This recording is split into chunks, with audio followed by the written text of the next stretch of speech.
nung naging follower na ako ni Jesus Christ, at siya na yung Lord ko, siya na yung masusunod sa buhay ko, ang hirap. Grabe yung atake ng kalaban. Grabe yung temptation ng kalaban, si Satan. Dati, nung wala pa ako kay Christ, napaka-komportable ng buhay ko.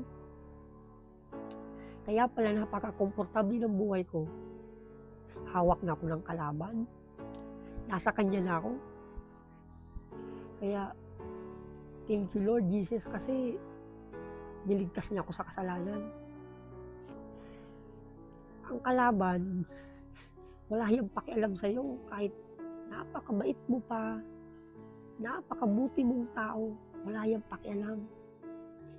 Magiging agresibo lang yan kapag tinanggap mo na si Jesus Christ, the Lord and Savior mo.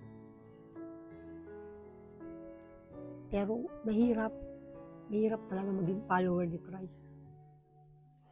Nakasulat sa Luke 9 verse 23. Sabi ni Jesus, "If anyone would come after me, let him deny himself and take up his cross daily and follow me." Deny himself.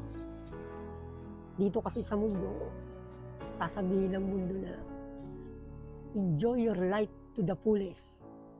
Diba? Ang sarap pakinggan na okay lang mag-inom ka, mag-party ka, magmura ka, magsalita ka ng mga bastos. Ganyan ako dati. Akala ko normal. Kaya, i-deny mo talaga yung sarili mo. Aalis ka doon sa mga dating ginagawa mo na akala mo normal. Akala mo yun yung nagpapasaya sa'yo.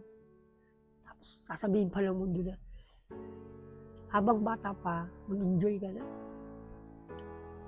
Sasabihin ng mundo na okay lang, manood ka ng porn, masturbation, kasi lalaki ka. Ganun ako dati. Kaya akala ko, normal lang yun. Kaya mas gugustuhin ko lang na araw-araw may pasan akong cross, may pasan-pasan ako na mabigat. Kaysa naman, nag-i-enjoy ako sa mundong ito. Nagiging komportable yung buhay ko. Pero yung kaluluwa ko, papunta naman ng impyerno.